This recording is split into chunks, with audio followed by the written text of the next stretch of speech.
Hello, everybody, and welcome back to Talking About Birds, the only podcast that, like the Cardinals, need a full rebuild.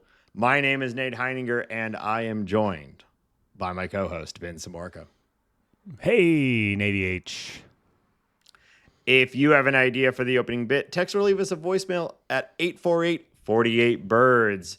Or you can be like friend of the show, frequent contributor, and last week's guest, C70, who submitted that via the Bird Scored. Thank you, Daniel. I think last week was maybe a pilot for the rebuild. It was nice that the show was half good. So thank you again, Daniel, for coming in and replacing me while I was out. I listened to the episode. I always do. It's half of it's good. It's nice to hear half of the voice. Wow. I will say though, Hambone, if anyone who didn't listen, if this is somehow your first episode, Daniel had a grueling game that he brought to the show last week. And I love that he gets invited on the show sometimes last minute, and then he comes in with material, which is always nice. And I will say though, I would have gotten 0% of those. There's no fucking way I get any of that. Well, I mean, that's, to be clear, that is what I got. I also got 0%. Well, but to give you credit, the fact that you just pulled Nate Johnson out of your ass and the answer was Ben Johnson is pretty funny. Pretty remarkable. Yeah, that was genuinely amazing. Yeah. That made the whole episode worth it. It really did. So I think he gave you like a half a point or something like that for it. I would have guessed Nate Heininger a lot more. You chose the route to guess Ben Samorco more. Makes sense. But overall, I think I guessed Nate Shearholtz 2 or 3 times. You did. That's kind of like it's a Nate with a horrible last name, so it's it's similar but different. Well, there is a group Nate Slack channel that we're all in. All Nates are in. So. As he was saying, I'm like, oh, right, of course, Nate McLeod, who I did remember Nate McLeod. Once it was said, I remember Nate McLeod. Right. And so I DM'd him and we talked for a little while because, again, all Nates are friends. I was at a Rockies game. I don't know. This was probably 3 months ago or something at this point. And maybe I didn't bring this up on the pod, but there was I think it was a meeting of the Ryans. So there was like a whole section of guys. I think we talked about this, girls. or maybe it was in the Bird Scored or something. Just a bunch of Ryans there. I don't know how I feel about this. The collecting of Nates and Ryans and even Bens. I'm not sure it's good. Yeah, Ryans less into Bens. I never met a good one, so that's not going to go well. Nates though, really. Of course, that's an S tier name. We're having a good time out here. Shut up. So stupid. Hambone, you mentioned it. I'm back from a work trip. Very exciting, I know. I don't want to talk about any of that, but I did have a unique experience of this work trip having me end up at the Oakland Coliseum. Was I filming the next season of Ted Lasso? I don't know. Maybe. Subscribe to Apple TV or whatever, and you'll find out. Use our promo code. But are you Ted or are you the Lasso or what's going on? I get Lasso. They finally are leaning into the name. I've never seen the show, but that sounds good. We're talking about it. Yeah. I think that what people want to hear is our takes on like a 6-year-old TV show at this time. So I'm going to give them. The first season is incredible. And then Are they not doing this? Are they still doing it? I don't know. I watched the first season, which was truly amazing. I really loved it. Second season, it suffers from a lot of the problems that any second season of a show does. It kind of becomes a derivative, it's circling back on itself, kind of doing the same thing over and over. But I loved it, and then I haven't kept up with it since. But the first season's awesome. Yeah. And it feels great to be lassoed in the next season by Ted. They're like, we gotta get that, we gotta get the name in there. You simply must. But the outside of that, which is true and cool, I hosted a work meeting, so basically like along the third base line of the Oakland Coliseum. Now the grass had been. Did it smell like human feces? Well, no, but it was funny. It had rained that morning, early in the morning, and I was there in the late afternoon, and the ground was still wet. so it definitely is not draining very well still. I was like kind of surprised, but also not at all, because that's part of one of the things they say about that place is that it. I'm sure your company got that rental for pennies on the dollar. Well, it had to be screaming deal. Yeah. It was really like interesting from a baseball fan standpoint to just kind of be walking around on the field. I went down in walking on sunshine. Yeah, I was walking on sunshine. I went around. I went down like in the dugouts. I tried to get into the clubhouse, but I couldn't get in. But we had like you couldn't get in, you couldn't figure it out, or they were locked. It was like a complicated riddle or something. I don't know. I couldn't. That makes sense. You'd be tripped up by something like that. I was too focused on hitting ding dong dingers with my bing bong bat. Hitting taters at the stadium, that sort of thing. Yep. Just hit a 3-run ho-ho. Yep. They actually still had a lot of there was like a hall of fame that they had set up that had like a plaque of Mark McGwire still. So the place was pretty stripped of all Oakland stuff, but that was still there, and there were still a few things around. Should have plucked something off the wall, a little keepsake. Oh, I should have just stole from them. You're right. But it was also like, and this is just me being like too emotional about baseball, but it was a little somber. I felt like a little sad being out on the fields. Like, I shouldn't be here. This shouldn't be how this is going. Yeah. This shouldn't be a corporate event workspace now. You know. No, and I mean, it'll soon probably very likely be a pile of rubble. Yeah. And there was just an article in The Athletic about how poorly things in Sacramento have gone, and they're breaking ground in Vegas. So it's just it sucks. Yeah. It's stupid. Yeah. It's dumb that we are here. Yeah. It's dumb that you were there. You're dumb. Ultimately, it boils down to I'm dumb. That was my takeaway too. But yeah, so it was weird, but it was also, I was like glad that of all the places to have like a corporate event, it was cool to be doing it there and to have that experience. But I really was like, man, this kind of sucks. Like, I wish, like, I don't, I was like thinking about Ricky Henderson and shit, like it sucks that this is the ending for it. Now, I know stadiums have like events like this in between while the regular season is going on anyway. So it's not like, but it was just so dead in there, and like, all of the character is stripped out. All that's left were some like ancient Miller Lite signs and things like that, and the little bit of Oakland legacy, which I guess they probably did just leave behind because they're not there anymore. So I probably could have just taken any of it. That's what I'm saying. You should have taken. And I'll tell you what, Nate, I'm actually kind of a fan of a Miller Lite. So if you would have stolen something related to that, that would have been great for me. It's my airplane beer. I'm not a. You know what I say, Nate? What? It's Miller time. Wheels up. It's Miller time. Yeah. Wow. And make sure you enter our promo code at the bar. I'm not a like a big airplane drinker. Wheels up. I'm cracking that beer. Hell yeah, brother. It. You've convinced me. I'm changing my habits.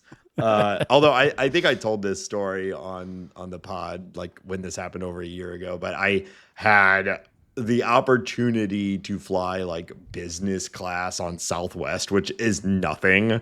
But you get a free drink voucher. So like, okay, sure. I'll get like, that's the only time you've ever had a drink on a flight. It might be. Yeah. We are different people. This is, I don't know. It just never sounds. Nate, you know me though. Yeah. Wheels up. Wheels up. I know you, baby. Wheels up. I'm too focused on my Silk Song, you see, which I put some primo time into Silk Song over this last week.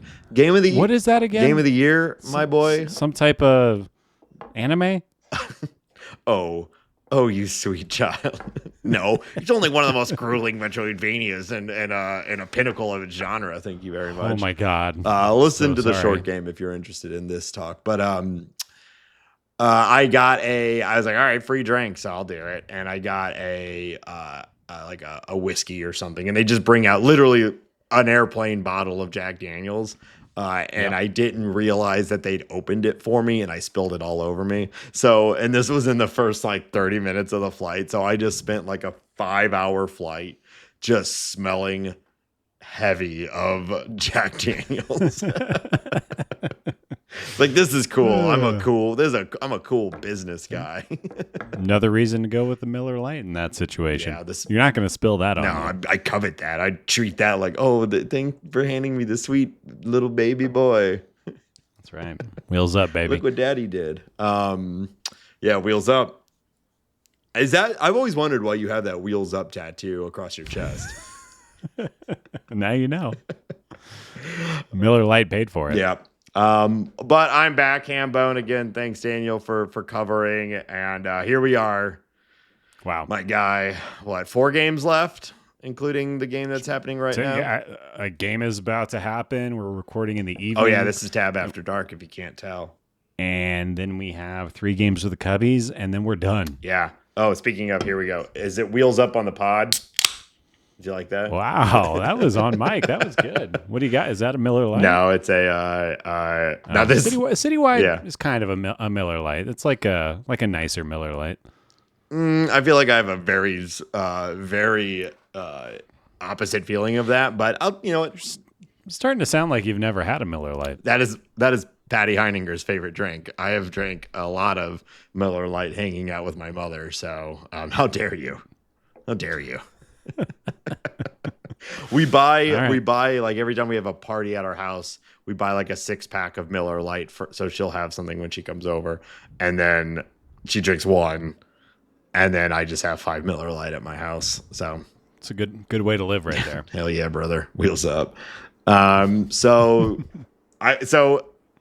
Hambone, the Cardinals, as of right now, Wednesday, September 24th. By the way, I'm doing fine, Nate. My week was fine. Everything was good. I assumed. I listened to the pod. Continue. Well, you actually did have a big event that I want to talk about, but we're pretty far into the show at this point. Let's start the show for crying out loud. I'm glad you're good. I assumed. I mean, you look like shit, but everything else seems fine. I just got a haircut. I think Yeah, it's fine. I think it's working. Yeah, that's nice. You got a barber? You got like a local spot you go to? I do. That's cool. She just moved to a new location. Oh, no. Yeah, it was great. Oh, it's good. It's closer to my house. Oh, great. Yeah. Cool. Is this what you wanted to talk about? I'm asking you questions about you. I thought this is what you wanted. I'm doing fine. Okay. Everything's fine. Good. The Cardinals are not technically eliminated, right? They're fighting for their lives. This is they have 2 games to lose. If they lose 2 games, it's over. Yeah. That's their anti-magic number. What do you call that? Their death number? Anti-magic number. It's kind of cool. What's anti-magic? Anti-magic. I don't. Just like everybody else, I guess, is kind of doing their thing. So, this is more a indication or just a reflection of like the playoff system and whatnot. But frankly, for how the team has felt for more than 2 months now, it's crazy to me that we actually are technically still in playoff competition going into the last weekend of the Major League season. Like, it doesn't feel good. I am not like, woo, we're in it, but like, it's pretty remarkable that they've hung on just a little bit enough, and everyone else has done just bad enough, which is really the story, that the Cardinals are going to be playing meaningful baseball, quote unquote, the last weekend of the season in 2025. Yeah, we don't deserve it. I would say that this is a flaw of the current playoff format and just MLB at large. But the fact of the matter, the Cardinals haven't been playing bad recently. They've been winning some of these games, and I don't know. It is what it is. At least we have. I watched every out of last night's game, Tuesday night's game. So, and it was a good game. Yeah, great. It's funny how we'll talk more about the offense later in the show, but it's funny how just a competitive offense makes it so much easier to watch the games. Well, like, even if the pitching isn't there, it just really goes a long way. Yeah, you mentioned it on the show last week, but like, we had a really fun time, and we'll do like a whole eulogy for the 2025 season throughout the offseason and whatnot. But a thing that like sticks with me is that we had a really fun April and May as Cardinal fans this year. We were saying the team is good like a lot. That was like our cry. The team, because we like really evocative language on this show. The team is good was a rallying cry, and it was. The show's good. It was for a little moment there. I remember. I was there. The team is good. The show is good. That's what we were saying in May, and that was almost exclusively because the offense was working and covering up some better than expected, but overall mediocre starting pitching.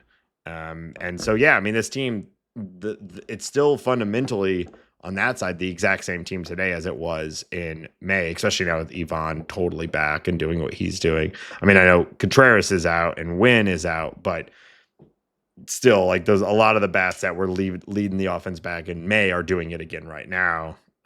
Which is fun. It just makes it more fun. Too bad it's September 24th and they're 3.5 back in 2 games under 500. Yeah, little too late, just not enough and all that. But we have something to watch. Legitimately have something to watch these last 4 games. Yeah, 3 games by the time this episode is out. Yeah. So I guess let's get into some of the news. Arenado is back. Which, we've what a roller coaster we've had of emotions with Nolan Arenado over the last 2 years, but I gotta say, like, it's just fun. I like watching Nolan Arenado play baseball. He's had a couple big hits.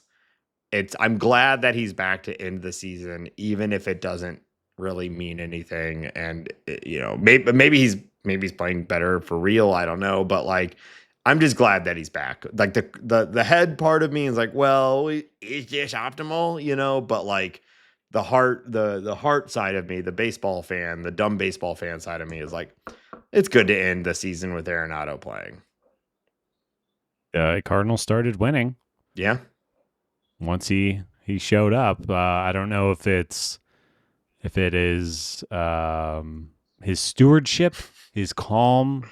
I don't know. They were losing when he was base. Here. No, we don't remember that. What are you talking about?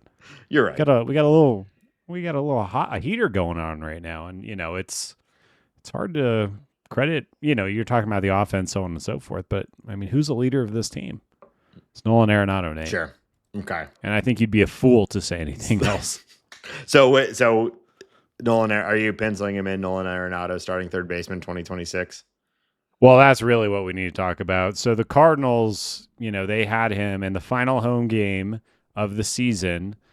Ali Marmol put Nolan Arenado at third base. Before a pitch was thrown, they pulled him out, replaced him, so he had his big moment in front of the crowd. He was able to wave to the fans and everything like that.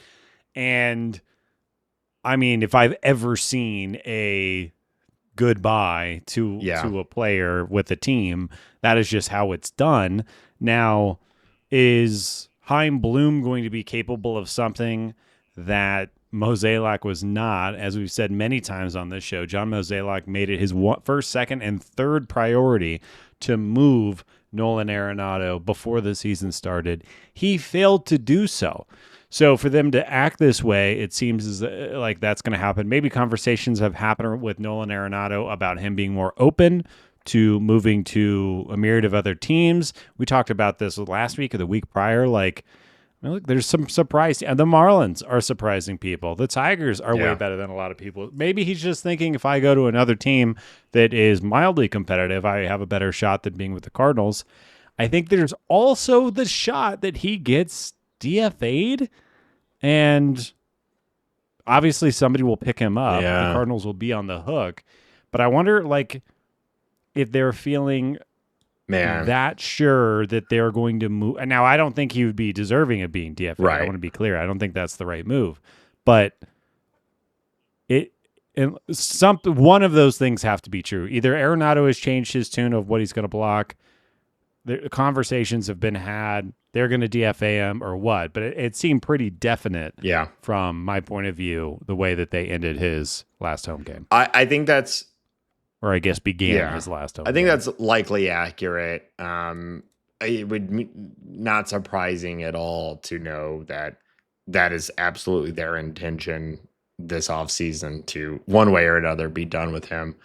But I do think that maybe they would have done that either way. Just like he is like the face of the team. He had a rough last 2 months. Let's the final home game. The final home game is always to some degree a bit of fan service, like let's make sure everyone gets their applause. He has been a cornerstone of this team for years now. So let's make sure he gets his applause on the last home game of the season. But I think you're probably right. And honestly, while I think it is the least likely outcome, I would kind of respect a DFA, because to me that would show the front office is actually willing to just make a decision and move forward. Yep. I'm certain they could do something where they trade him, even if they end up paying 25 of his 35 or whatever, or 30 of his 30, like just a straight DFA. There's almost no way that becomes the option. If you go to the Marlins or to the Tigers or even the Yankees or whoever and say, we'll pay 2/3 of this contract. Look, he hit a dinger in his last week. I'm sure someone would take him. Now, will he go? I guess we'll see. But I would imagine I'll be very surprised if Sonny Gray, and maybe even Wilson Contreras don't have a different feeling about their no trade clauses this offseason. But that's all the open question. And you and I are going to talk about this a lot over the next 3 months. So I agree with you. And I don't think last year is necessarily exactly it does not say exactly what's going, 2025 doesn't mean the same thing is going to happen in 2026. Yeah. But Nate, can you guess, out of all 30 teams, what place the Cardinals are in F4 at third base? Okay, so I kind of know where Arenado is at, and I have a hard time thinking that Gorman was very positive there in the last 2 months. So I'm guessing they're going to be right around 1 or below, which probably puts them at 26th. Very good guess.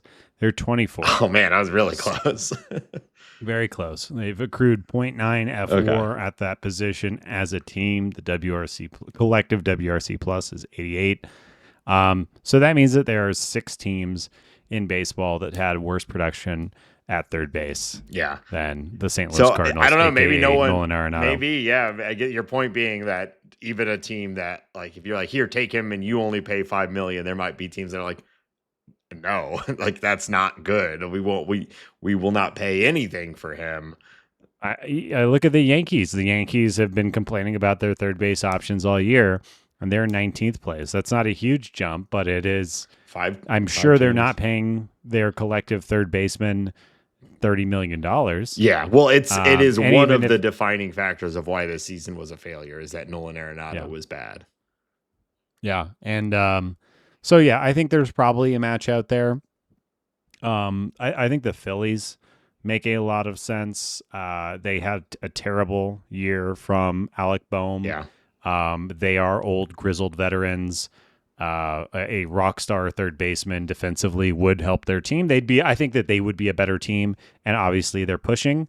Outside of that, the other teams we're looking at are the A's, the White Sox, the Nationals, the Angels. Those are all teams. Actually, I could see the Angels doing it, but I think Arenado blocks that for sure. Yeah, that we'd all be like, well, yeah, of course. I have some self-respect, Nolan, and definitely deny those. The Angels got a combined negative 0.3 F4 at third base this season. It was Yoan Moncada. So I was reading, I think Yoan Moncada he may have been the worst defender in all of baseball this year. It was either him or Mickey Moniak. I was just reading about this, but Yoan Moncada was starting center one fielder of for the Colorado Rockies. He's a outfielder. He plays all over the place. It's so annoying. He was the best hitter for the team this year, and then he had a great year. And I was reading he was rated the worst outfielder in all of baseball. It's like the Rockies can't get it. Even when something goes right, it goes. I mean, wrong. it truly is a rare, what a success story for the Rockies, though, to get that sort of production from that guy. But I didn't know he was so bad defensively. That's pretty funny. Yeah. So with his great offensive season, he accrued 0.6 F4. So he was worse than Arenado. He was so bad. Yeah, if you're listening and don't know, he had 25 home runs, 10 stolen bases, a reasonable batting average. So yeah, he was 24 homers, 9 stolen bases, 270, a 111 WRC plus. Yeah. And he played essentially all season, which was another big deal for Mickey Moniak. Yeah. I saw a couple of really exciting Mickey Moniak home runs in real life. It was a good time. And what a baseball name, Mickey Moniak. Oh God, yeah. I was at the game the other night, the final home game, and some jerks sitting behind me were like, "Oh, hey, cartoon character." Some like really lame burns. If you were a big fan of him, you could call yourself a Moniak maniac. That's good. Yeah. I should introduce you to a couple of jerks that were sitting behind me the other night. Please. That sounds great. I'll have ice cream spaghetti with them or whatever. They don't do that anymore. They only do dessert nachos. They swapped out the ice cream spaghetti. That's bullshit. Colorado's gone down so downhill. We used to make things in this country, Hambo. Yeah, that's true. I have no retort. All right, let's move on from Arenado. But again, emotionally, if this is the last we're seeing of him, that does make me sad. And I hope he hits 11 dingers this weekend and just has a good time. Crushing the Cubs this weekend because Arenado's on fire would be the most fun thing ever. Yep, for this shitty season. Well, another thing that we've talked about it for a while now, but Masyn Winn is having his surgery, so good luck to him. Hope everything is seemingly like they're saying getting it done. It should be a normal off season, should be fine. So not much more to say than what we've already said, but I'm glad it's getting done, and I hope he has a good, clean recovery. Yeah, he's going under the knife the day this show comes out, and everyone is saying he's going to have a normal off season, and he'll be the starting shortstop in spring training. There's going to be no issue. I'll just say while we're talking about Masyn Winn, I think he deserves a Gold Glove. Yeah. Hopefully, we'll be talking about that in about a month. And if there was ever a time to extend your shortstop, this really seems like the time. Maybe he's thinking about his mortality.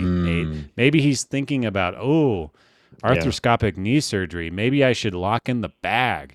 And Chaim Bloom, you're listening to us right now. I know we know he listens. Make it happen. Yeah. Do it, Captain. Make it happen. Do it. Do it. Do it. And another young, I think, cornerstone of the team. I mean, this month, Nate, if we're not already an Ivan Herrera believer, well, look at what he's doing in September. He's one of the best hitters in baseball. But we're not, I guess we'll talk about that later. Right now, I guess we should talk about the fact that we were made aware that he is going to get some off-season surgery. Mm-hmm. Obviously, his elbow is not in bad enough shape to stop him from hitting a dinger every other night in September. But there are loose bodies, Nate. There are loose bodies floating around. Gotta get those out of there. Where do these loose bodies come from? Bodies. I don't know. Have you seen Bodies? I have. I liked it. It was fun. Yeah, it's a fun movie. We love Pete Davidson and his acting. Don't we? Yeah, he's such a good actor. He's a good actor. The way he just loses himself in a character that isn't just Pete Davidson, just being Pete Davidson on set. Yeah. He's good. It's remarkable. So anyways, he's got to get these loose bodies out of his throwing elbow. That'll happen once the season is over. Herrera has spoken with his manager and spoken with Chaim Bloom to work out a plan for an off-season program designed to get him back behind the plate.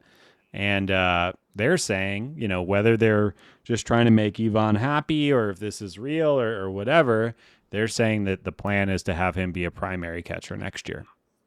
I saw that, and I'm torn in two ways, Hambone. I'm quite ambivalent. On the one hand, we've been saying for a while now, he needs a position. DH only is bad.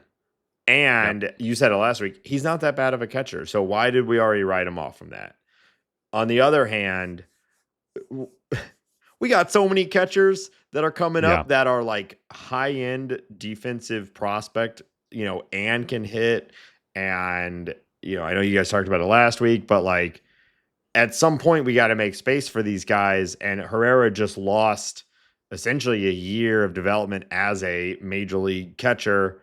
And he certainly seems to hit at a rate that you don't really want him to be a catcher long-term anyway. You want him off his legs like that, and you want him, hitting. And obviously, the role of the catcher is going away anyway, as you have been, talking about. So, like, let's just get him out of back there and just let him hit in left field or whatever it is.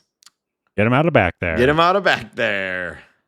Yeah, I share some of those feelings. I will say, watching him hit every day, and obviously his current run of extreme success it's hard to block that out of my mind. Mm-hmm. But he kind of has first baseman written all over him to me. Yeah. Like, I think the converting him to a first baseman would be relatively easy. He keeps his legs fresh. He doesn't seem to have the speed to make outfield really work or in a way that we want it to work, because I think we'd all prefer an outfielder that's a little more athletic. Yeah. I think that he probably has the arm strength and the instincts to make it work, but we have a lot of Nathan Churches and Lars Nootbaar and other options. Mm-hmm. And, what do you do with an outfield that is Burley and Walker, and like there's logjam there too, Yeah. So I think, if I got to wave my magic wand, it would be to move Wilson Contreras and have Ivan Herrera be the primary first baseman. Yeah. I think it makes sense. I think the bat is good enough that, he could, it would be fine. A lot of times first base is where, guys are forced into, but his bat would carry that without issue. And it seems that way. You have to hit really well to be a positive value at first base, but slightly less than you have to hit to be positive out of DH. He seems like he probably can hit from anywhere. I mean, I try not to be biased here, but we're approaching a pretty high amount of plate appearances for this season, and he's kind of been crushing it 100% of the time. There's been a little bit of dips here and there, but yeah, I'm pretty convinced that he's a high-end major league hitter at this point. He has DH'd 85 games this year, and he's still carrying a WAR of 2.7. Yeah.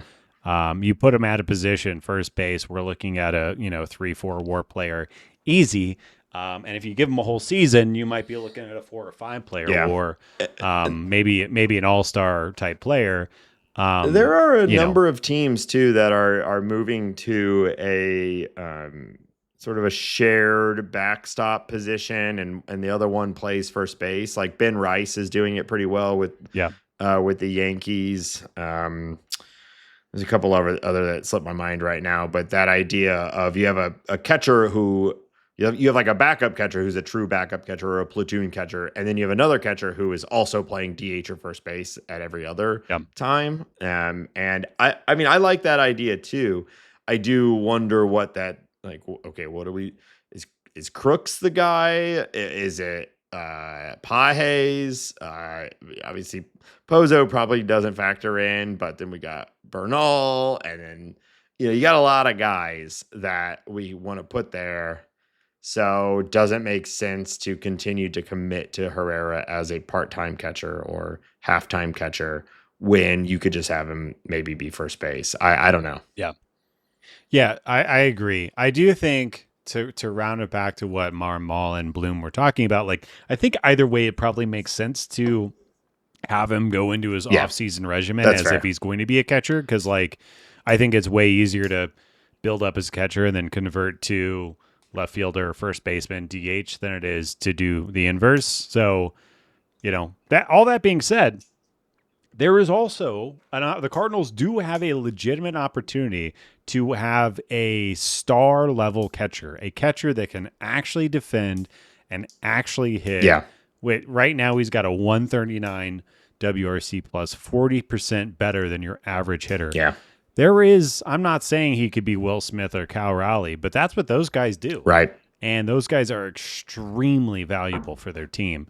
So, I guess flip side of my argument, which is kind of what I've been saying earlier in the season, is that if you can play him at catcher, absolutely do, because then you could have, like, under the current team structure, that meant you could have Wilson Contreras at first base and Nolan Gorman or whoever. This was us all wish casting back in, March or whatever. But, like, it's being able to have that catcher position that is also your cleanup hitter or whatever. Samuel Basayo over on the Orioles is who I was thinking, who swaps between catcher and first base too. Yep. Other even younger guy. But yeah, like, that is true optimization. The Cardinals are just in that weird spot where all we do is create high-end prospect catchers. So there's just, like, if there was no other guy that I was interested in seeing back there, then I think it would be an easy choice. You'd be like, all right, we'll take a mid defender Herrera over, but there's interesting other options too. Yeah. Yeah. Yeah. And I won't go on my whole rant about how I think the caught stealing might be slightly overrated, especially in today's game where, like, you see Juan Soto's going for 30 stolen bases. And this is the slowest he's ever been. He's an inspiration, everyone. It's like Pujols back in his prime with smaller bases. If Pujols had or it's larger bases, smaller path, I think that if prime Pujols was in the environment that we have today, he also probably would have stolen 30 bags in a season. He's doing 40-40 seasons, I bet. Yeah. But I mean, it's a real inspiration. He has like a 25 second sprint speed or whatever, which is, like, again, it's an all-time low for him, and he's not a fast guy, and he's about to steal 30 bags. He's just a better baseball player than everyone. It's what. This was called out to me. I can't remember where, but Josh Naylor, not known for his speed, right? Slow ass, big first baseman. He's been with the Mariners for 51 games. He has 17 steals. Yeah, some teams they just have figured out the go time. I think anybody can get 30 steals. Is current form of baseball. Yeah, my guess is that they have these guys that are doing it this way are either have a mixture of confidence in it and either the data to back it up, or they themselves are particularly good at understanding a pitcher's delivery and what is the exact moment to go when the pitcher's gone too far to pick them off. And then with the shorter bases, they can just, like, there is no catcher that can catch them, Yeah. Yeah. I mean, yeah. It's interesting. Yeah. So anyways, I say all that to say that maybe stolen bases and caught stealing and all that is not super important. Yeah. And framing, doesn't matter anymore. Well, we'll talk about it, but framing actually, I think, is still going to be important with these new rules. Yeah. For the most part.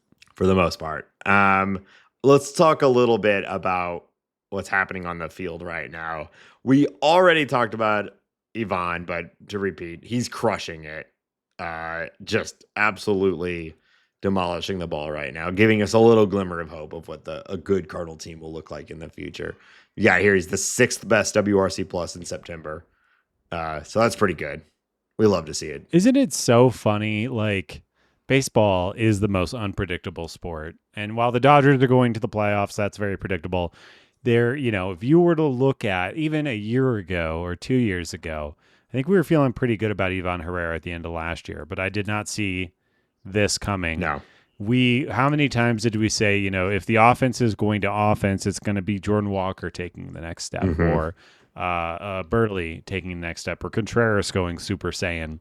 And here we are sitting, the 25-year-old, like, he was a prospect, but he wasn't one of the better hitters in the system or anything like that, coming out and being your best player on the team, your best position player on the team. I don't know. Baseball is so funny. I love He's it. also, this is fun. This little fun fact was going around recently. He is the most tenured member of the St. Louis Cardinals, which is interesting. Is that true? Yeah. Because he was signed when he was like 16 or whatever. Okay. Like, of the organization. Of the organization. Yeah. Right.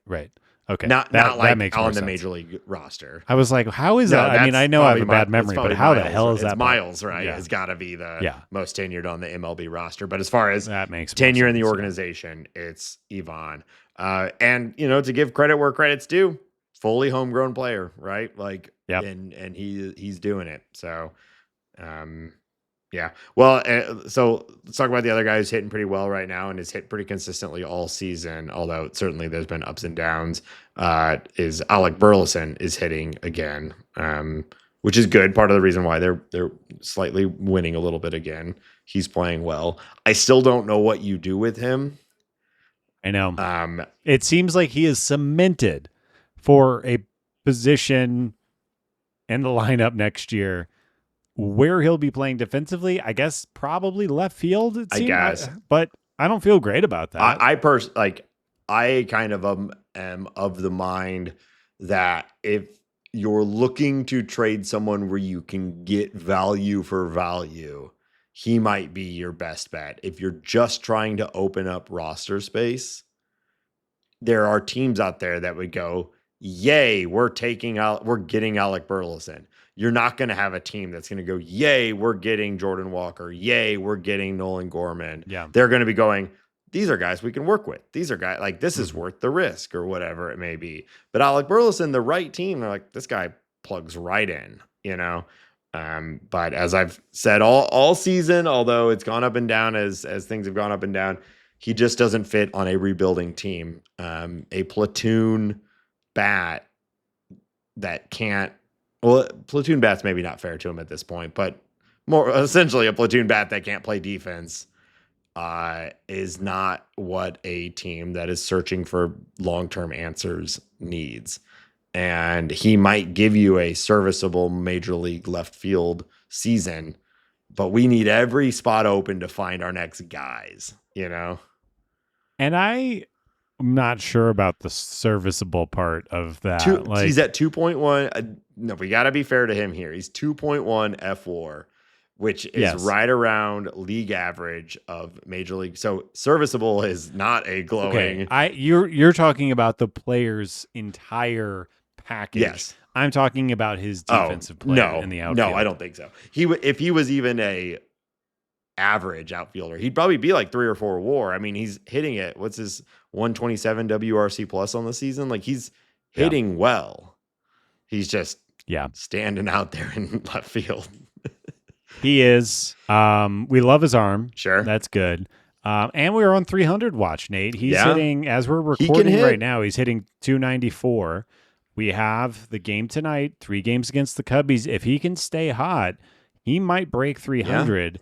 And that is not happening. No. In baseball, almost at all. He can hit. Like there's no more. This is 2 years in a row now that he has proven he is a above average major league hitter. And that is valuable. And that's why I say, like, for a rebuilding team, he might make the most sense to trade to clear up spots because everyone else is going to be a dump. And like, do we want to dump Lars Nootbaar? Do we want to dump Nolan Gorman? Do we want to dump Jordan Walker? Maybe. I mean, there's very reasonable arguments for all of that. But if you actually want to do like a trade where you might get something back, you know, Burleson is. Who do you have more faith in for the next 2 years, Alec Burleson or Lars Nootbaar?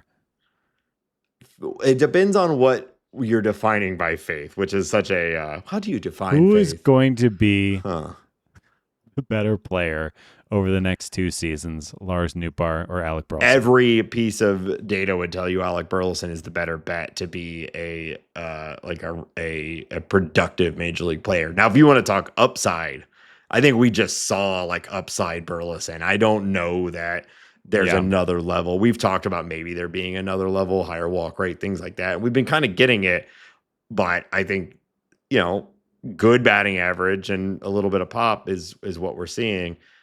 We both know Lars Nootbaar he's a StatCast darling. He has that upside of 25 home runs, 30 home runs, 20 stolen bases with a 380 OBP or whatever. That's up there. If I was strictly gambling on upside, I guess it'd be Nootbaar. But how many years of arbitration does he even have left, or how many years of control does he have left too? Like, are we gonna? Lars Nootbaar he's at 3 years of service time right now. So another 3 years. I guess if he like popped next year, you'd be like, all right, we got him for 2 more years. That'd feel good. I mean, I will say, generally speaking, too, as far as team building goes, my philosophy is chase upside. Sure. So if I'm a rebuilding team, I would rather have a Lars Nootbaar than an Alec Burleson.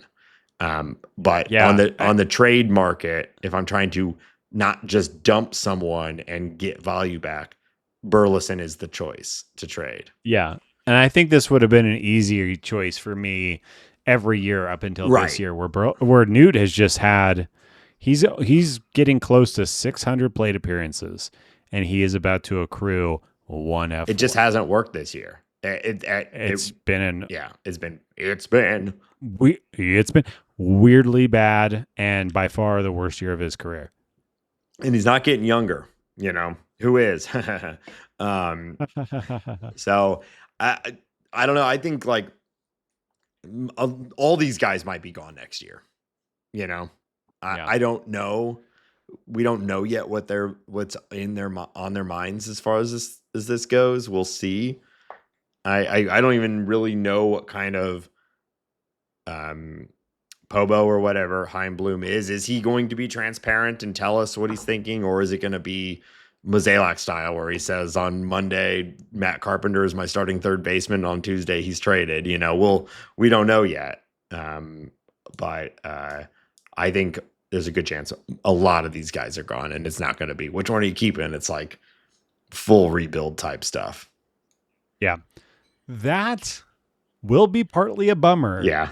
But it will give us quite a lot to talk about. And well, it's not worked for 3 years now, right? Like, there's a few things that have worked, Brendan Donovan, things like that. But like these guys that are supposed to be the guys. José Fermín, he's sticking around. Well, I know you want to talk about Fermín, so that's a pillar. Go off. Yeah. What do you want to? Let's go right into it. What do you want to say? I have it written here, Nate. For José Fermín, more like the machine 2.0. He did it. Nate, this guy's got a 148 WRC plus. He's accrued almost an entire WAR in 26 games. It's only 63 plate He's about appearances. to pass Nolan Arenado on the season. He's about to pass Nolan Arenado. I was looking at it earlier. He has today. A 403 OBP. Yeah. He's not hitting the ball particularly hard, but I am telling you, the numbers are there, and the eye test is just making me lose my mind. He is taking tough at-bats every single time. It's not. Would you say he's out there grinding? He's grinding, Nate. Hell yeah. This is the kind of player that I would really like to see more of in 2026. Where he plays, I don't know. We've talked about this before. We know he's not a great defender, but if you're cleaning house, I think that you should probably make room for somebody who has done nothing but hit well above major league average albeit a good chunk of that's in the minors. For are we at 3 years now? Yeah. For 3 years. In the last 2 years, his WRC plus has not been below 144 across 2 levels. I think we're seeing it. I think he's the bat is real. I don't know if he can carry a 140 WRC plus for his career, but I think that he is a tough at bat. I think he's a high average hitter. I think he walks, and he's versatile enough to play average defense all over the infield. And that's a ball player, Nate. I'm telling you, wheels up, baby. Wheels up. That's the slogan for 2026. Wheels up. I mean, I'm pounding the table. I'm standing. I'm hooting and hollering. I put myself on mute while Ben was just sitting there and I'm just swinging around the room. I'm so on board with this. I mean, in a season where we have just been chasing bad outcomes left and right, like let him cook, Let him cook. Let him cook. Wheels up. He was playing. He came in for Donnie. Donnie, who got pulled out of the game after his 4 doubles on Tuesday night's game. Fermín comes in and immediately makes a sparkling play at second. Yeah. Maybe he's gotten better defensively. I don't know. It's funny because I truly, I know it's slightly a bit, but I really do believe he needs a longer runway. It is slightly He's a bit, but he does 26-year-old. keep doing it. Like He does keep doing it. So I don't mean to just keep punting things to, it'll be interesting to see, but it is like he's doing everything he can to keep his name in the conversation for 2026. And when everything is wide open, we saw some reporting that the team is considering like a longer rebuild, like a full, maybe not a full rebuild in the way that we've seen around the league, but like actually making a multi-year plan and not just hoping every year that maybe this will be the year. And so when you do that, that means everything is wide open, maybe even, I don't mean this in what I want, but when you go that route, you're like, even Masyn Winn is a tradable asset if you're truly going into like full rebuild type stuff, So if everything is wide open, then why not go into 26 with Fermín as a starter, and then you can pull the ripcord in May if the bottom drops out and it turns out it was all a fluke. But like, it's kind of what I was saying before with like Michael McGreevy, who obviously is young, ups and downs and whatnot, but like he's kind of only ever performed at every level we've seen him, and then he came into the major leagues and was performing. So like, why stop it? Why get in the way? Yeah, if the Cardinals decide to cut that deep in a rebuild, I do think that would be foolish. That being said, it'd be extremely interesting. Yeah, it would be. I don't think it's necessary. But we'd be set up for like 2 or 3 years of really, really bad baseball, which would hurt. Yeah, I don't think you need to be clear. The Cardinals are, for all their faults, they are still in it here at the end of the season. Mo is loving it. He's like, this is why I get up in the morning. I told you we would have a chance. Ultimately, net, it's a pretty good year. We're here. You're talking about him. Hey, everybody. Get out of here, Mo. You got a retirement party to go to. Wait, that was also Mo? That second that was him doing an impression of my impression of him. And here comes Kermit. Should I just hit my mute? You want to just? I'm gonna do this for a little while. Okay. I don't think they need to. For how bad this team has been in many different levels, there's still a lot of good in the core. But I don't know. You could see Chaim Bloom and them looking like we don't see sustained success around the corner. So and a lot of these guys are like, okay, Newbar finally starts hitting. You only got 2 years left of him. Okay. Brendan Donovan is hitting. We only got a handful of years, like by time this core actually comes around and is good, you might be running out of time. So, which is another complicated problem, but again, I don't think they're going to do that, but a 2-year rebuild, a 2027 compete, hope for a 2027 compete, or even a 2028 is absolutely in the cards. There's certainly no way, short of a huge spend this offseason, that the Cardinals can plan to compete in 2026. So then at that point, you really got to think, what is the right long-term move? Yeah. But JJ's coming, Liam's coming.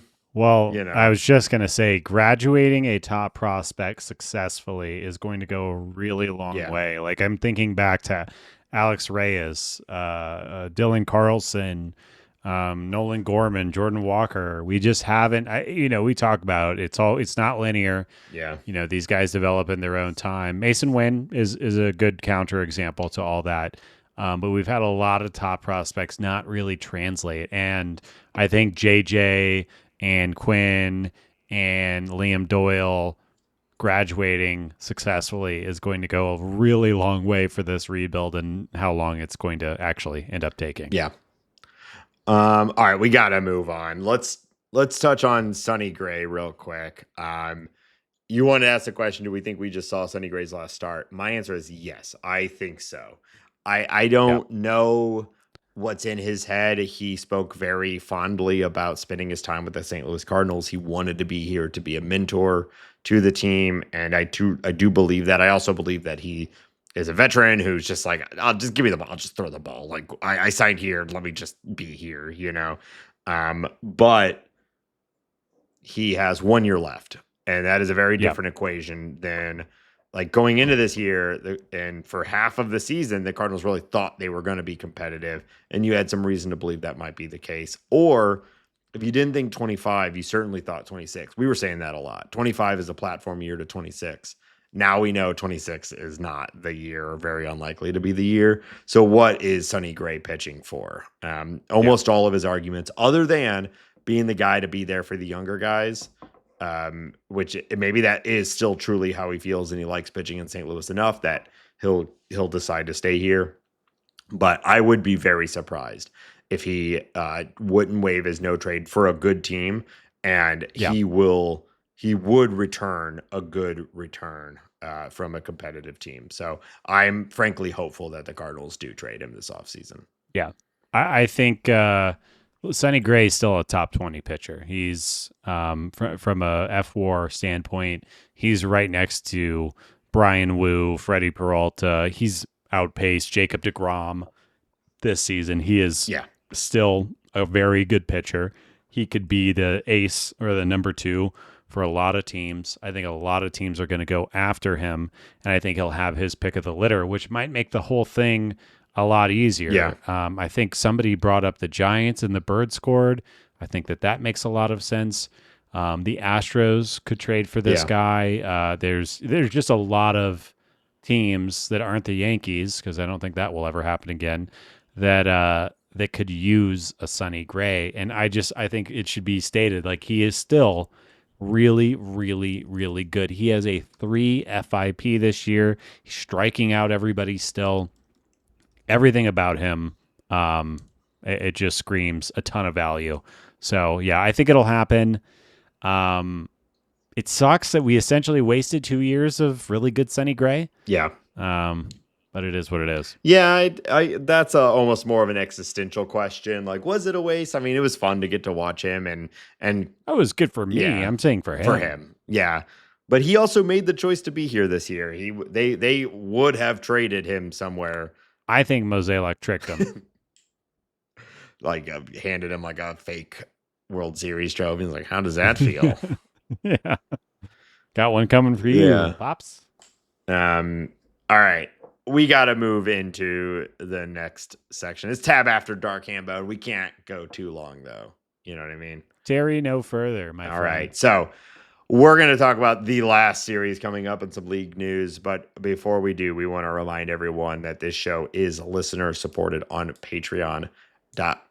Patreon.com/talkingaboutbirds, where you can get access to all of our various features. The lowest tier is just $2 a month, and that gives you access to the Bird Score. That's our private Discord server. We are hanging out in there. You know, there's still a lot of good talk, a lot of chatter, a lot of news. We expect this offseason to be news filled. It's a great place to get like immediate action and reaction to the news. Go in there and talk to other actual Cardinal fans who will actually respond to you, and you're not just shouting into the void that is most social media. Ben and I are in there. C70's in there correcting us. It's great. We love it. We will have our fantasy baseball season next year. We are in the championship round right now. Hambone, you and I did not make it to the championship. I won the first year, but I have not been able to retain my crown. Loser. Yeah, I know. I'm a loser. But the championship, good luck to Sloppy Taco and One Man Wolfpack. We're rooting for both of you. I'm not. It was pitched in the Bird Score that whoever wins can come on the show and do the game with us. I love the idea. I don't know if either of them actually want that. So we'll see. We'll see if whoever wins. Right now, that sounds Sloppy Taco's got a pretty commanding lead, but there's still 4 days left. So we'll see. And if you want to participate next year, hop in the Bird Scored. We also appreciate everyone who takes a moment to leave us a review on their favorite podcast platform. And of course, tell your friends, tell your family. Hambone, where else can people find us online? Yeah, we're on all the socials. We're on Blue Sky, Instagram, TikTok. You can listen to this show on Spotify if you prefer that, if you're that kind of freak. You can watch this show on YouTube.com. Wow. Look at our faces. Look at Nate and I screaming at each other for an hour. You can find all of the podcast information at talkingaboutbirds.com. T-shirts, podcasts, yada, yada, yada. Everything is there. You can email us at talkaboutbirds@gmail.com. And of course, you can call us and leave a voicemail or send us a text message to 848-48-BIRDS. That's 848-482-4737. 848-48-BIRDS. All right, Hambone. We got the last game tonight against the Giants. Maybe a sweep. And then the Cardinals go to Chicago, north side of Chicago, for the last game of the last series of the season. Wouldn't it be fun if this was like an actually important series? It'd be a blast. I might be in Chicago right now, Nate. Who knows? Anything could be possible if we lived in that universe. Wow. Maybe I could fly. Yeah, I bet you that universe is a lot better than this universe. Yeah, low bar. So it looks like pitching matchups, the Cardinals are going to draw. It'll be Colin Ray and Miles Michaelis making his final start as a St. Louis Cardinal. Then it'll be Javier Assad and Matthew Liberatore and Jamison Taillon versus Michael McGreevy. Do you think the Cubs do any sort of Miles Michaelis retirement, last game as a Cardinal, treatment for him? They're going to bring him out a bunch of bats that they hit home runs off of him with, things like that. I would truly not be surprised if they show some type of super cut of every home run that was over 450 feet hit by a Cub. Thanks, Miles. Thanks for a good time. Yeah. That would not surprise me in the slightest if they were to do something like that, because they are those types of people. Yeah, they should. I kind of hope that they do. It would be funny. I would. Yeah. I don't know what to say about the Cubs at this point. It's the last season or series of the season.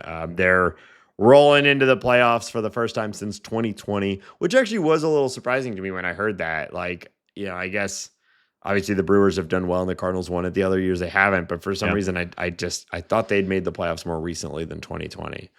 No, post World Series they kind of just they haven't done much. Yeah.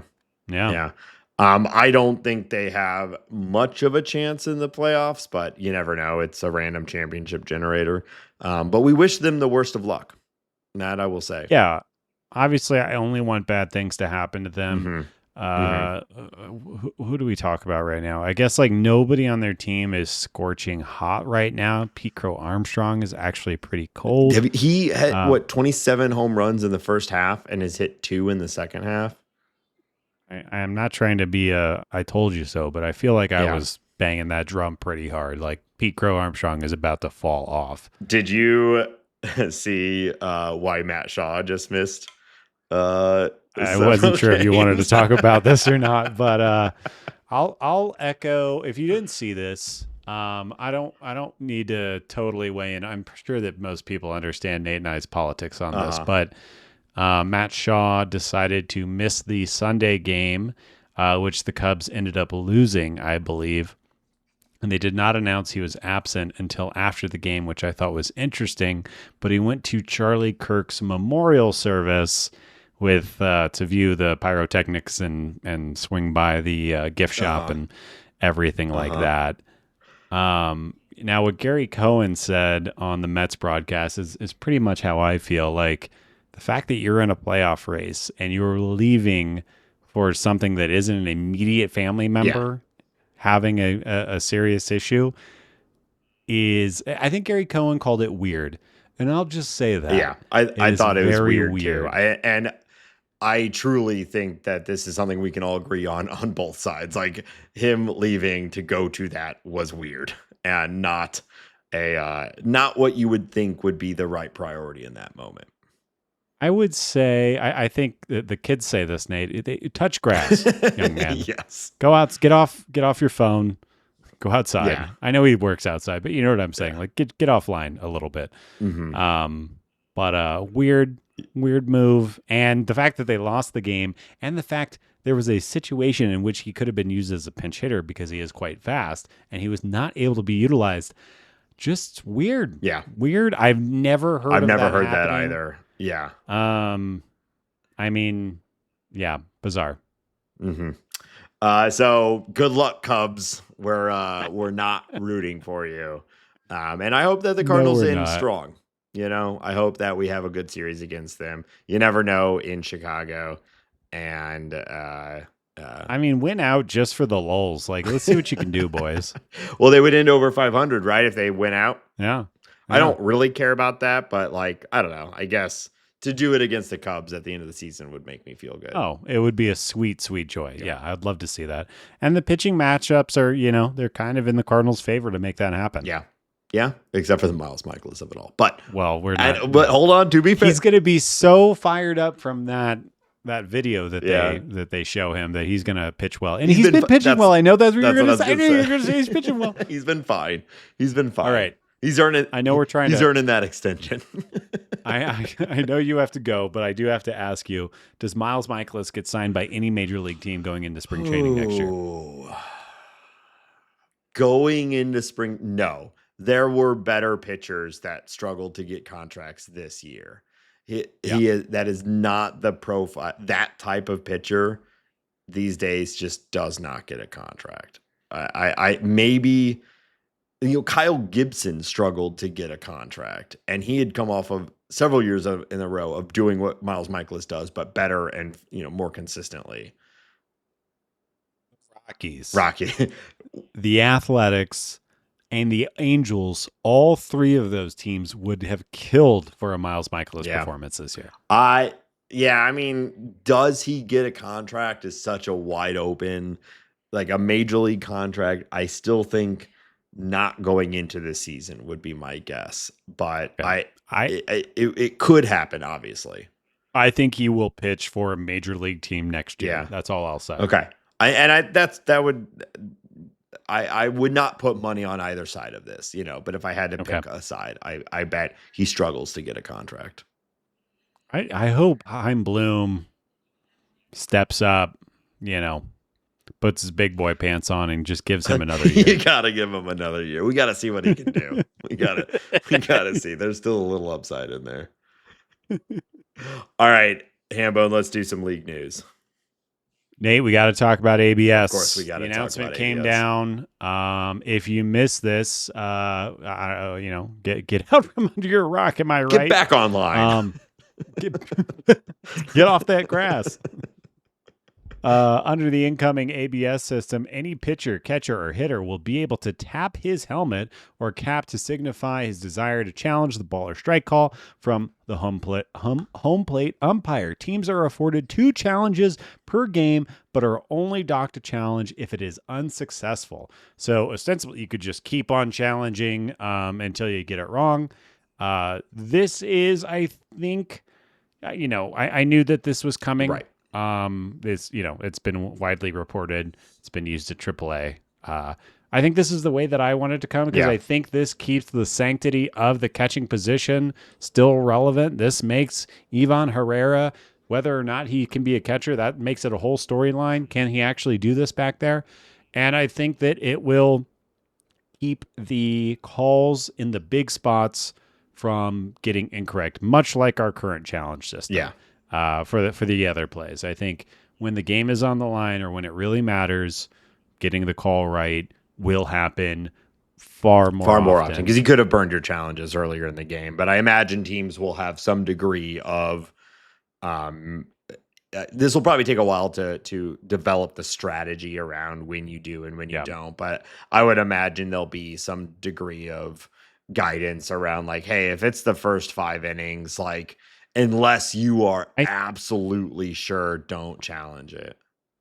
I think we're going to be talking about win probability added in the dugout. What is the highest inflection point Yeah. in that game?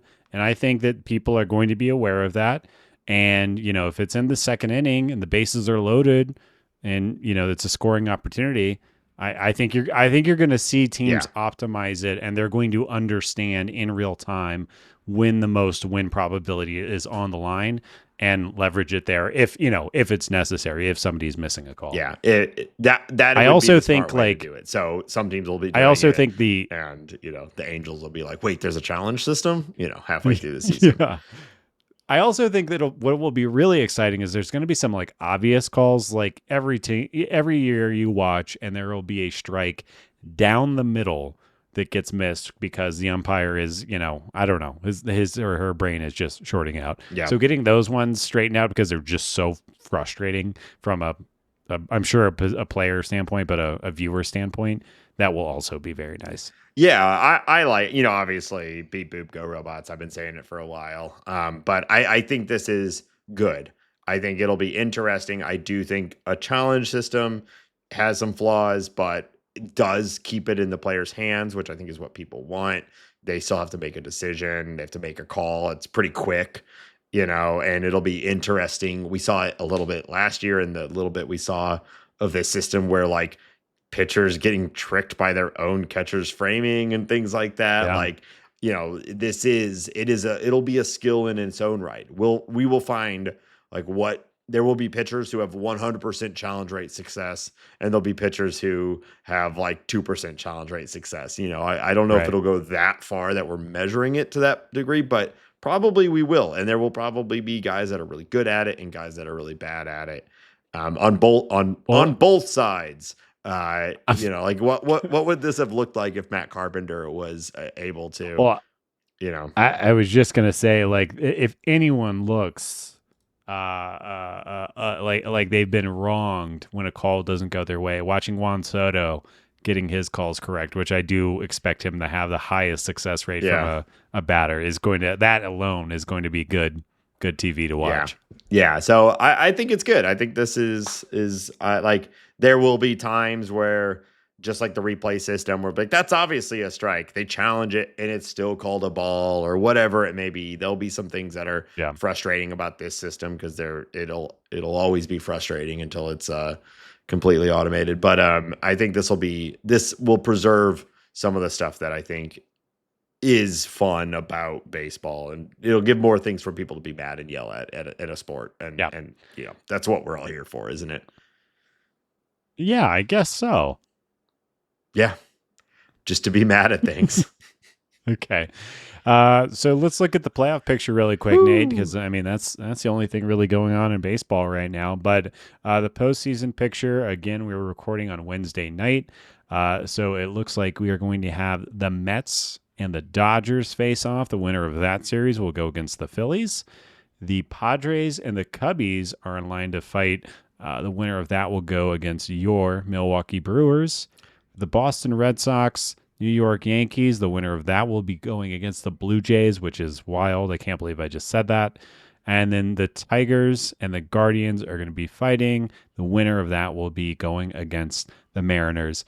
Any hot takes? Do you have a World Series prediction? Are you rooting for anybody? I was trying to get C70 to answer me on this, and he just seemed to not give a shit. But I want to hear what Nate is thinking. Yeah. So, I mean, also, some of this is technically still up in the air. AL could change in a lot of different ways. I'm trying to timestamp this as much. This is at 7:49 Mountain Standard Time, Wednesday night. Yeah, so the AL could change in multiple ways, and the NL, it's really only one spot that is open.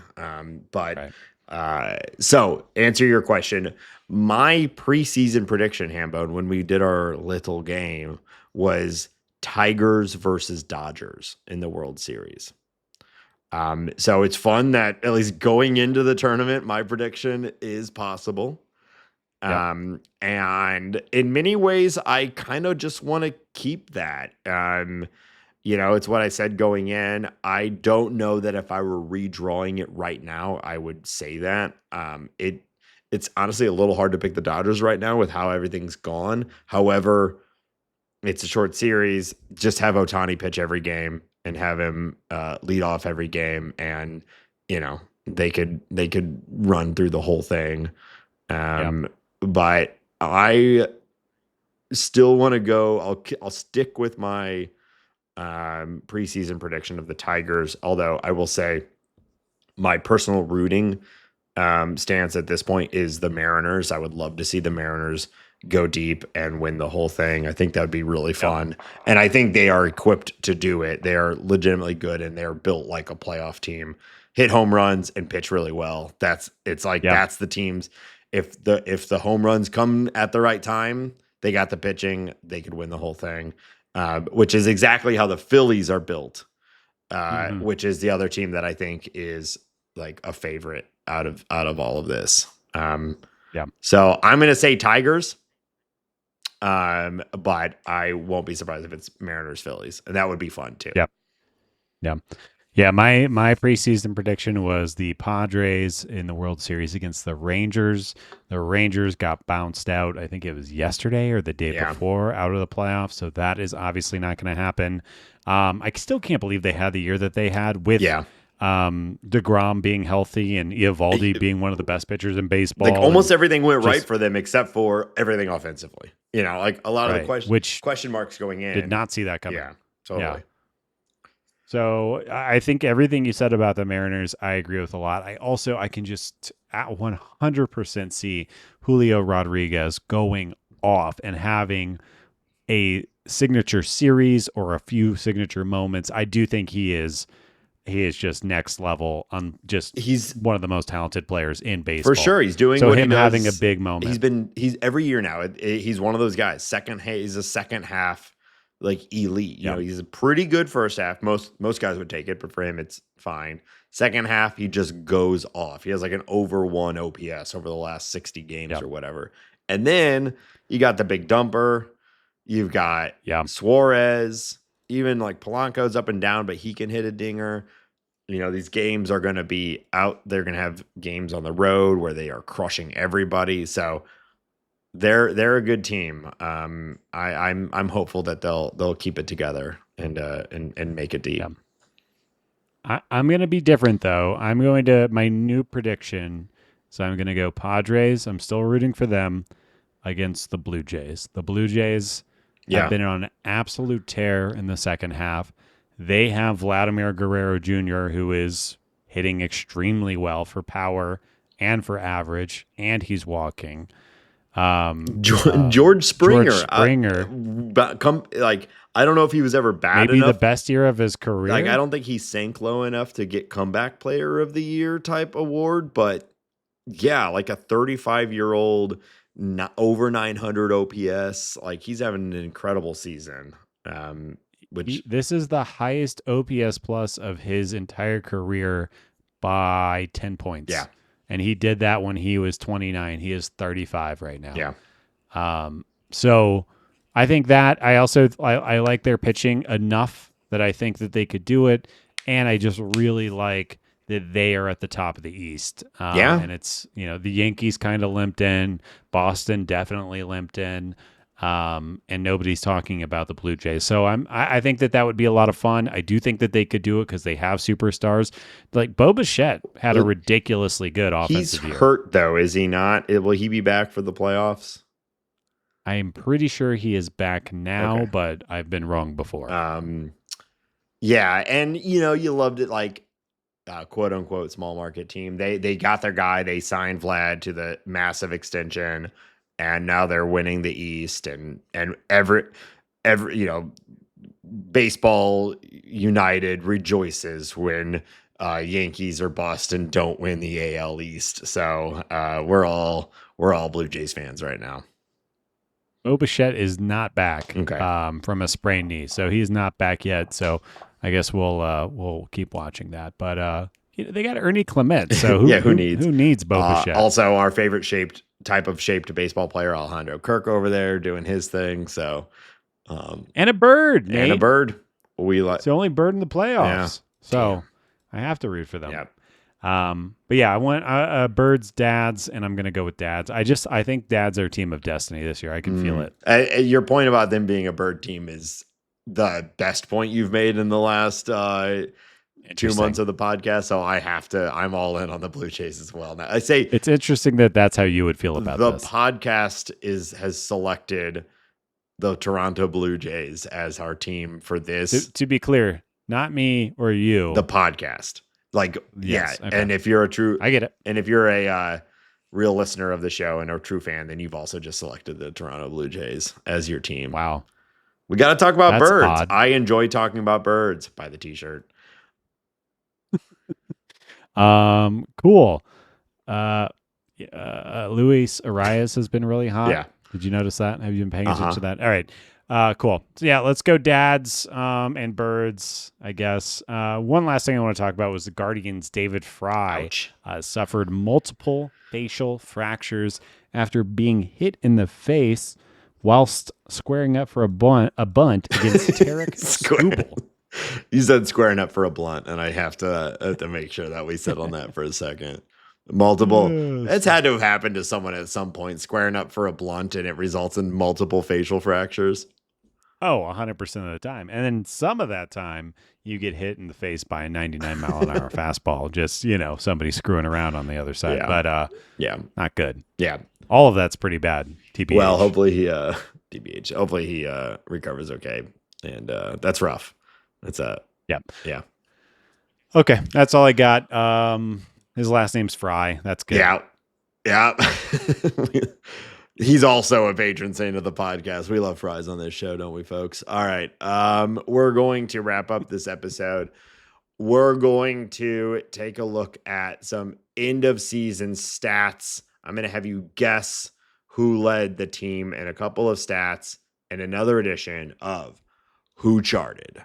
So obviously there's a handful of games left, but I don't think any of these will change fundamentally. So I'm going to ask you a few questions. You give me your best guess on who it is. Okay. Okay. I can do that. So who played the most games for the St. Louis Cardinals in 2025? Who played the most games? Wow.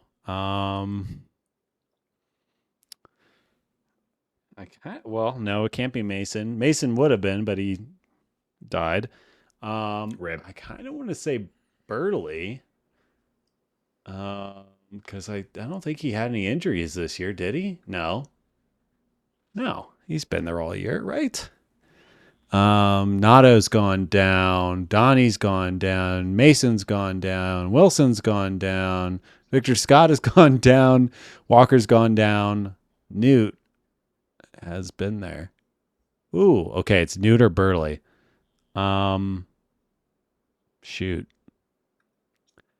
I guess I want to say Lars Nootbaar. You talked yourself out of it, Hambone. It was Burleson, or it is Burleson. Let me see where's Newt though. It's very close. It's very close. Yeah. Technically, they could tie if Alec Burleson's at 136. Oh, okay. Well, are we doing plate appearances or just games? Games. Okay. Yeah. Who has the most plate appearances? That is Lars. Yeah. So some people are saying I got that right. The question was who played the most games. If it was plate appearances, I would have said who had the most plate appearances. Most people are saying you got that right. I think one is more kind of telling of who's played. Okay. Interestingly, though, Hambone, as far as games played, Alec Burleson just passed Wilson Contreras, who was leading the team. Really? Yeah. Lars Nootbaar has 132. So Alec has played 4 more games, but obviously Nootbaar hits at the top of the lineup, so he ends up with more plate appearances. Yeah. I get all that. That's how baseball go. Move on. Okay. Who had the highest WOBA minimum 300 plate appearances? Highest WOBA, not ex-WOBA. Not ex-WOBA. 300 plate appearances? Minimum 300. It's got to be Ivan Herrera, right? What are we doing? Yep. Some of these are easier than others. Ivan Herrera, a 380 WOBA. Let's go. Yeah. He good. Pay that man. All right. Who had the highest walk rate as a hitter? Highest walk rate, minimum 300 plate appearances. Highest walk rate. Highest walk rate. The rate of walks was the highest by this person. Yep. I think Ivan Herrera was above 10. Couldn't have said it better myself. Newbar was probably around that same thing, same area. Donnie, I feel like his was not as high this year. Who else on the team walks? I mean, Gorman was walking for a bit, and I could see you tricking me, but there's no way he was walking the most on the team. Who am I not thinking about? This is my poker face. Mop. That song rips, by the way. Yeah. Lady Gaga makes good music. Can't believe we're saying Hot take. I kind of want to say Ivan Herrera again. Hambone, Ivan Herrera has a 9.6 walk rate. Good in its own right. I thought it was above 10. Good in its own right, and definitely top 3. He's third with the minimum 300 plate appearances. But it is Nolan Gorman who has a 12.1% walk rate on the season. I said his name, but I was like, "There's no way." This was one of the ones I was like, "I this is crazy to me." But yeah, 12.1 walk percent. So It's only 25. Anything is possible. Anything is possible. Okay. It was who was it? It's Lars was right. Was number 2. Sure. Yeah. Okay. After that, I only have a few of these. Who had the lowest XFIP, expected fielding independent pitching, minimum 50 innings pitched? So, damn, that is such an annoying number of innings. Well, yeah. So, it's most of the relievers and obviously all the starters. Yeah. Geez. I don't know. If that number was a little higher or a little lower, I would feel pretty confident, but I really don't know. I'm going to Jojo Romero. No, Hambone. Despite it only being 50 innings pitched, Sonny Gray has the lowest XFIP. Yeah. I thought one of the relievers would get below him, but I knew Sonny Gray. I was just looking at the numbers. Yeah. They were really good. If I lowered it to like 30, where we got some small sample size guys and things like that, some of the relievers who were traded and whatnot, like there's other guys, but sure. But yeah, I mean, again, Sonny Gray also one of the tops in innings pitched. This guy has insane value. Was really good this year. Just don't look at ERA. Yeah. That's not always his control. Everything he can control, he was pretty incredible. He's a very good player.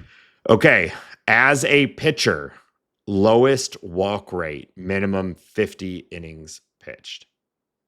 Damn it. Lowest walk rate. I don't know why, but I really want to say Liberatore because he was just not walking anybody for the longest time. Did that change so dramatically that shifted off that? Maybe it did. But I don't have a better answer, so I'm going to say Matthew Liberatore. Hambone, it was Steven Matz. I remember Steven Matz. 4% walk rate. Wow. Man, he has not been that good for Boston. None of them have. Someone I think texted into us or emailed in saying after the season ends, we should do a wrap up on what happened to everybody after they left us, and it's just going to be bad for everyone. Liberatore 6.2%, top 5 using the minimum 50 innings pitched. Yeah, so that's pretty good. We'll take that. Last one for you, Hambone. Highest strikeout percentage as a pitcher, minimum 50 innings. A strikeout percentage as a pitcher, minimum 50 innings. 50 innings. Again, you son of a bitch. Jeez. Sonny Gray? No, it is Matt Swanson. Does he have 50 innings? 58. No way. For the big league club? Yeah. Really? 2025 St. Louis Cardinals, 50 innings. I mean, he pitched a lot of bulk relief too. You know, he was doing 2-3 innings at a time. Wow. And really? Okay. Wow. He's good. All right. I am shocked that he has accrued that many innings in this short amount of time. Yeah. He's put up 0.9 FWAR on the season. And 37 games and 58 innings. I would not have guessed that in 1,000 years. Yeah. There's no way I would have got 2.85 XFIP or just FIP, XFIP 3.53. So a little higher, actually. Looks like he got lucky in some results.